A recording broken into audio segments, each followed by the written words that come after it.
नए साल पर नई जंग की आहट है। ईरान पर बड़े हमले का खतरा मंडराने लगा है। ये खतरा अकेले इजराइल से ही नहीं बल्कि अमेरिका से भी हमले का अंदेशा जताया जाने लगा है। यही वजह है कि ईरान ने भी अपने स्तर पर तैयारियों को परखना शुरू कर दिया है। इसी कड़ी में अब ईरानी सेना ने देश के पश्चिम और उत्तर के एयर डिफेंस इलाकों में नए अभ्यास शुरू कर दिए हैं। यानी ईरानी सेना ने अपने 2 परमाणु स्थलों तक अपने अभ्यास को बढ़ा दिया है। इस दौरान IRGC ने advance laser operated air defence system पर से भी पर्दा हटाया है। जनवरी को ईरानी बलों की ओर से फोर्डो यूरेनियम फैसिलिटी के पास ड्रिलिंग की गई। इस दौरान IRGC ने सिराज नाम के डिवाइस का इस्तेमाल किया। बताया जा रहा है कि यह सिस्टम यूरेनियम साइट की मुस्तैदी से सुरक्षा करेगा। यह सिस्टम अपनी लेजर तकनीक के जरिए खतरों को पहचान कर तुरंत उसको मार गिराएगा।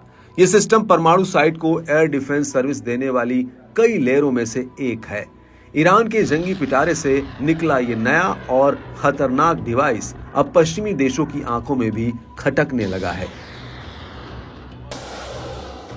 डिफेंस एक्सपर्ट्स ने तो इसे ईरान का अब तक का सबसे डरावना हथियार तक करार दिया है। बता दें कि ईरान की एयरफोर्स टीम ने अलग अलग खतरों से निपटने के लिए कई हथियारों का इस्तेमाल किया है। इतना ही नहीं, ईरानी बलों ने रणनीतिक और सेंसिटिव इलाकों की रक्षा के लिए अपनी मिसाइलों से भी कई हवाई फायर की। इसके अलावा IRGC ने अपने अभ्यास में मिसाइल, रडार, एयर डिफेंस और इलेक्ट्रॉनिक वॉर यूनिट्स को भी वॉर ड्रिलिंग में शामिल किया है।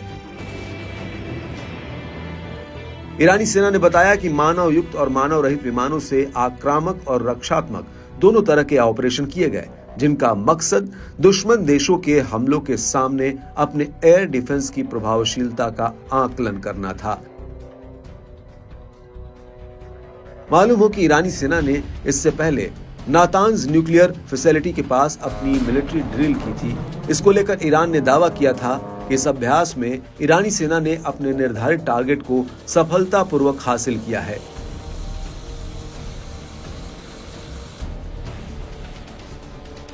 गौरतलब है कि ईरान अपने सैन्य अभ्यासों के जरिए पश्चिमी देशों को अपनी सैन्य ताकत की झलक दिखाकर लगातार चौंका रहा है।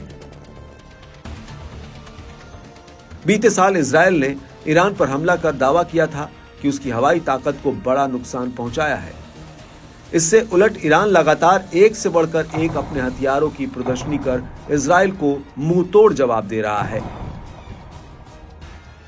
ईरान का लगातार सैन्य मोर्चे पर अपने हथियारों का महिमामंडन ये बताने के लिए काफी है कि वो फिर से इजरायली हमलों का पलटवार करने को तैयार है। बता दें कि ऐसी आशंका जताई जा रही है कि ईरान पर अमेरिका और इजरायल मिलकर बड़ा हमला कर सकते हैं।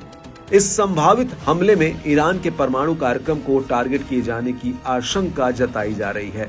इससे बौखलाए ईरान ने लगातार अपनी न्यूक्लियर साइट्स की सुरक्षा बढ़ाते हुए उसके आसपास बड़े पैमाने पर सैन्य अभ्यासों की सीरीज शुरू की है। ऐसे में इस बात से इनकार नहीं किया जा सकता कि ईरान ने संभावित हमलों के लिए कमर कस ली है।